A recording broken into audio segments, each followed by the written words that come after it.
Dear friends, NATO is holding its summit some few kilometers away from here, in a city heavily under police surveillance.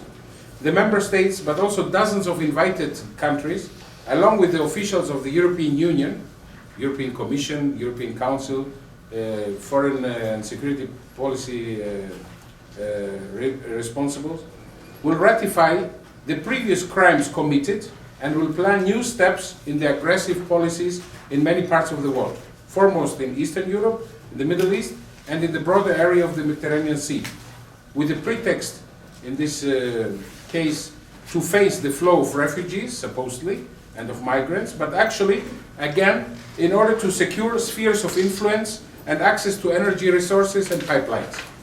Dear friends, since its creation in 1949, NATO has been an aggressive military arm of imperialism. It is the largest and most dangerous military organization in the world, deeply interconnected with the foreign and economic policies of both the United States and the European Union. Since the 1990s, NATO has expanded its membership and theater of operations. NATO currently has 28 member states across North America and Europe.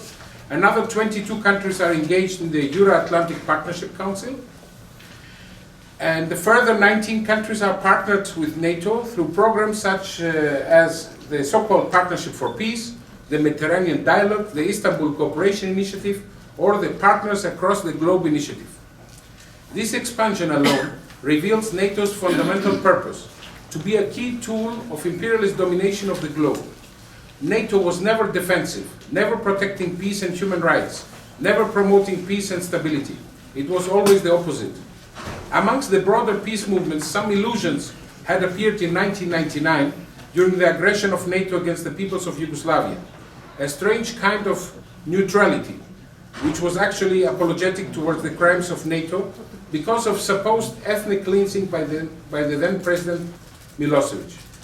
Similar theories appear from time to time on different occasions, aiming to dilute the peace-loving people and their movement, trying to identify and label the peace movement with governments and regimes of sovereign countries who are under attack or aggression to be overthrown against the will of their own people. Also here in Warsaw, some local and international forces are approaching the struggle against NATO in a pacifist way, without deeper analysis on imperialism today, and without mentioning, of course, the role of the European Union in relation with NATO. At the end, they use one slogan, as we can see on their poster in the streets of Warsaw. Earlier it was Moscow, now we don't want Washington. Everybody can make his mind up where such slogans lead, what is the purpose of such slogans, and what interests they serve. The World Peace Council is taking principled positions, always on the side of the poor and the oppressed, supporting the just cause of every people to become the real master of its fortunes and destiny. The World Peace Council is in permanent opposition to warmongers and to the interests behind them. It is proof that over the past 2 decades, NATO and its affiliates have attacked Yugoslavia and its province Kosovo, Afghanistan, Iraq, Libya, and Syria, with the obvious goal of overthrowing these countries' governments and take control of their resources and areas. In most of these cases, the respective government was targeted by NATO because it refused to accept the dictates of the US or the EU foreign economic policy. In none of these cases has the goal or result been democracy or peace. The only legacy is death for the people, destruction and displacement, with increased power control of resources and profits for NATO states. The World Peace Council is troubled with a huge military spending worldwide.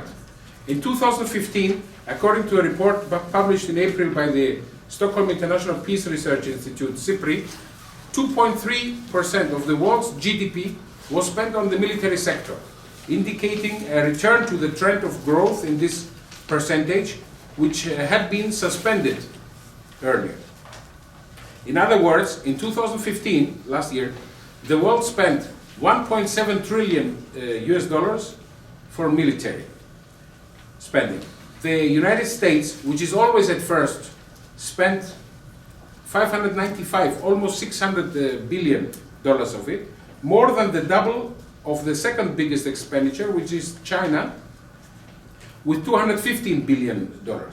One small part of these resources would be enough to eradicate hunger and to face the curable diseases in the world, in the whole world. Our approach towards disarmament is not a pacifist one, where we are not avoiding to look behind the scene and to reveal the root causes for the military spending and the respective wars and aggressions. NATO pressures its members to increase their national military budgets to at least 2% of their GDP, creating austerity for social programs, to further integrate their military and to provide funding for more arms development, including nuclear weapons. The cooperation and coordination with the European Union has been formalized through the various European Union treaties and the creation of the EU Army as well as the EU battle groups. In 2014, the United States and the European Union generated the violent overthrow of Ukraine's government, partly by organizing, arming and equipping neo-Nazi stormtroopers, and replaced it with the EU and US client regime used to politically and economically dominate Ukraine and its strategy against the Russian Federation. In the face of violence and fascism, people of eastern and southern Ukraine took actions to protect their lives, cultures and history, communities and interests, with Russian support. NATO used this as a pretext to increase military activities and to expand its bases in every country throughout Eastern Europe and the Arctic, right to Russia's borders. It is deploying 30,000 troops from the Baltic Sea till Bulgaria and installing a missile defense shield in Poland and Romania in order to secure a first strike option against Russia. At the same time, all EU governments have imposed and maintained economic and political sanctions against the Russian Federation. The decision of NATO, upon the proposal of the German, Turkish and Greek governments to deploy its warships in the Aegean Sea, is further escalating the situation and aiming at the Middle East and to restrict the Russian passage through the international waters of the area. NATO and its governments are behind the crisis, and their Greater Middle East plan is causing the instability, the invasions, the regime and border changes, which are forcing hundreds of thousands of people to run away for their life. The armed religious fundamentalist groups, whether Al-Qaeda, Al-Nusra, or the last years the ISIS, are just the other side of the same coin of the imperialist strategy in the region. These so-called holy warriors have been created, financed and trained by the USA, by powerful European states, and by NATO.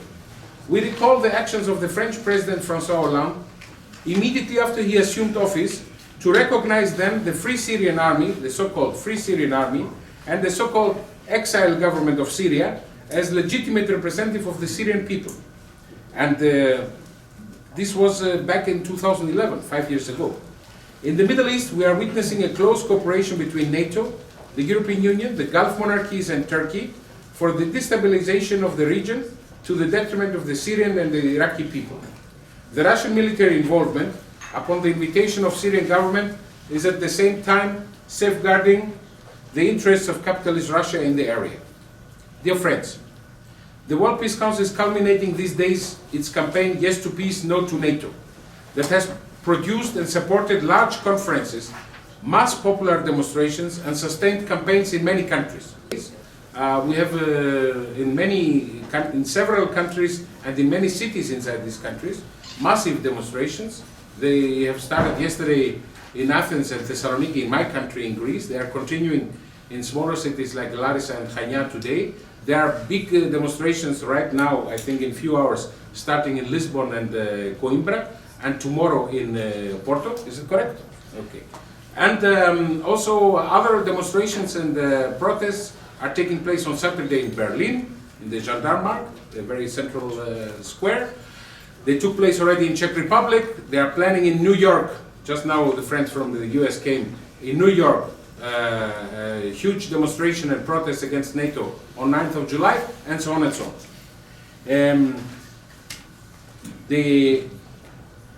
Through this campaign, the World Peace Council has worked with numerous European and North American peace forces who also oppose NATO's aggressions and existence. The Yes to Peace, No to NATO campaign calls for the dissolution of NATO at a global level, supports the struggle against NATO in each of its member states, and promotes the right of the people in each country to unilaterally withdraw and disengage from the NATO military alliance.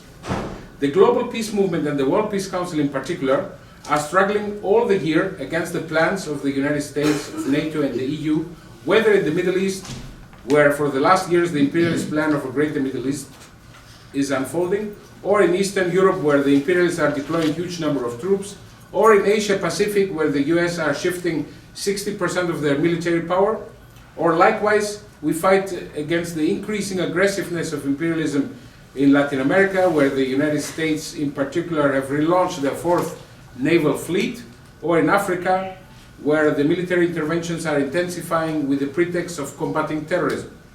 Important in this struggle of the peace movement is to underline and to understand that the same forces which prepare and carry out wars and aggressions are behind also the attacks on peoples and labor rights in many countries. The monopolies in the big capital are growing their profits even during the economic crisis of the system, seeking for new energy resources, markets, and spheres of influence in time of imperialist peace or in time of imperialist wars. The united, coordinated, and determined struggle of the peoples can put halt, can weaken, and finally overthrow the imperialist domination.